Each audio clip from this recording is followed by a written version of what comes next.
The discriminant. The discriminant is the quantity under the radical in the quadratic formula b squared minus 4ac is called the discriminant. So if we highlight that, we can see that this represents the discriminant under the radical. Okay, and what that tells us are what types of solutions we have and how many. So there's different scenarios depending upon the quadratic equation that we're dealing with. So we're going to look at specific examples to see what happens. So again, we're going to have the discriminant. We know the discriminant is b squared minus 4ac. What are the number of solutions and what are the type of solutions? So this first example is going to give us a positive perfect square. So let's take a look at this example below here. This is a discriminant, and when it's greater than 0, this is the scenario that it's going to give us. So we have 2x squared plus x minus 3 equals 0. The value of a is 2, the value of b is 1, and the value of c is negative 3. So let's go ahead and plug it into the discriminant. So we have b, which is 1, squared, minus 4 times the value of a, which is 2, times the value of c, which is negative 3. Okay, so 1 squared gives us 1. We know that a negative times a negative is going to give us a positive. And then we see that 4 times 2 times 3 is going to give us 24. And we can see that the discriminant, 25, is greater than 0.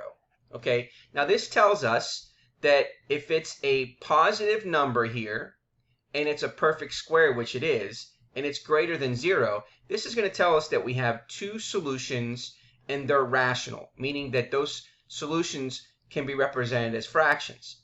But let's go ahead and put this into our graphing calculator on Desmos just to see why it's going to give us that particular two solutions.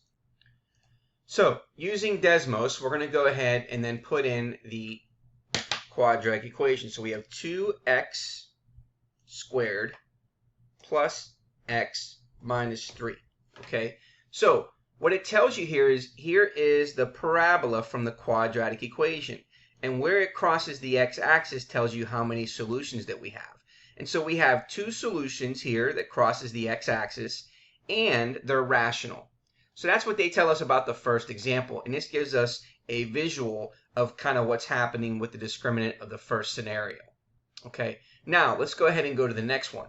Okay, the next one, what we get is we would still get a discriminant that's greater than 0, meaning that it's positive, but they're not a perfect square. In the previous example, 25 is a perfect square. So let's take a look at this example. We have x squared minus 5x plus 3 equals 0. So the value of a is 1, the value of b is negative 5, and the value of c is 3. So we're going to plug that in. So we're going to get negative 5, square that, minus 4 times the value of a is 1, times the value of c is 3. Okay? So negative 5 squared is going to give us 25. Minus 4 times 1 times 3 is going to give us 12. So 25 minus 12 gives us 13. And it's positive and it's greater than 0. So again, we still have two number of solutions. The only thing is it's going to be an irrational number. The reason why is because the square root of 13 is an irrational number as compared to the square root of 25, which is a perfect square, right? This is going to give us 5, and this is going to give us a value that is irrational, okay? So therefore, now let's take a look at the graph of this equation, all right? So we're going to put in the graph of x squared minus 5x plus 3. So again, we have a parabola. It crosses the x-axis twice. Okay, now look at the x-intercepts. They're irrational. Those ones are also irrational. So therefore, we get two number of solutions, but it's irrational. Now there's two other cases. So let's take a look at another example. What happens when we get a discriminant that equals 0? So again, here is an example. The value of a is 1, the value of b is negative 10, and the value of c is 25. So let's go ahead and plug that into the discriminant formula. So we have negative 10 squared minus 4 times the value of a, which is 1, times the value of c, which is 25. Negative 10 squared is positive 100. Minus 4 times 1 times 25 is also 100. And so therefore, we get a discriminant of 0. Okay, so if we take the square root of 0, it's just going to give us 0. 0 is neither positive nor negative. So that tells us that we have one solution, which is a double solution, and it's rational. So let's take a look at the graph of that scenario as to why we get, whenever we get a discriminant of 0, we're going to get one solution. So we're going to put this in. So we have x squared minus 10x plus 25. Now if you notice here, we get one solution because the discriminant gives us 0. So we know that we're going to get 1, and that's a double solution because it comes down here and then it pops back up, and that's why they're calling it a double solution. Okay, and therefore it's rational. Okay, the last scenario is what happens when we get a discriminant that is negative. So if you take a look here, we have an example. So this is negative 2x squared plus x, but then we need to subtract the 4 so we can determine what our values of a, b, and c are. So we know the value of b is going to be positive 1. We're going to square that, minus 4 times the value of a, which is negative 2, times the value of c, which is negative 4. So we get 1. A negative times a negative times a negative is going to give us a negative, right? And 4 times 2 is 8. 8 times 4 is 32. So therefore we get 1 minus 32, which gives us negative 31. Okay? Negative 31.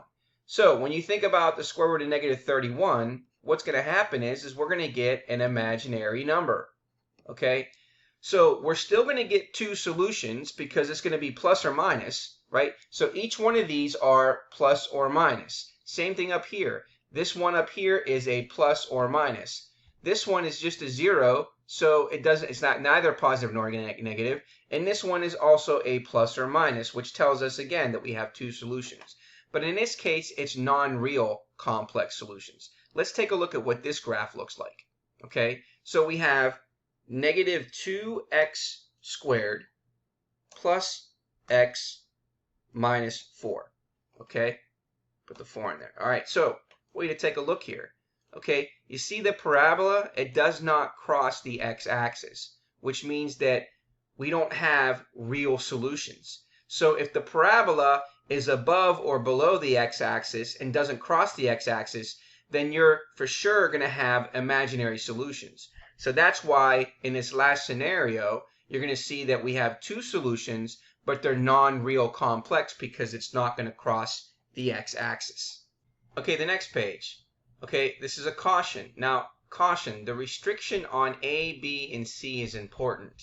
So for example, this example we have A is 1, the value of B is negative square root of 5, and the value of C is negative 1. So when we solve the discriminant, we get 5 plus 4 equals 9. So remember that B squared, we have negative square root of 5 squared minus 4 times the value of A, which is 1, times the value of C, which is negative 1, right? So we end up getting 5 plus 4 equals 9, which would indicate two rational solutions if the coefficients were integers. But by the quadratic formula, the two solutions are square root of 5 plus or minus 3 over 2, which are irrational numbers.